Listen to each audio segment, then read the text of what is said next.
Okey, Assalamualaikum. Update hari ni 16/10 di site Kubur Panjang Pasir Mah.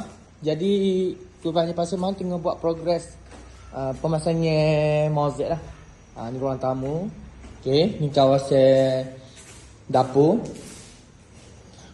Mozaik ni dia pilih daripada Tua Musdi lah.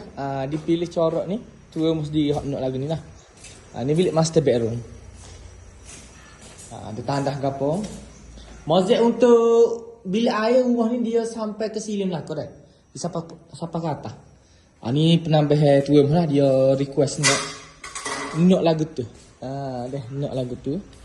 Okey, ni dia pasal ni dia buat tanda lah. Corak-corak untuk mozaik ni. Ni pun bilik air dia. Mozaik penuh sampai ke siling.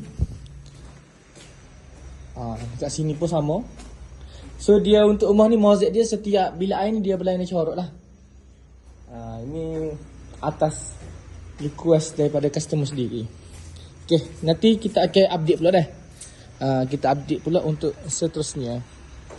Selamat.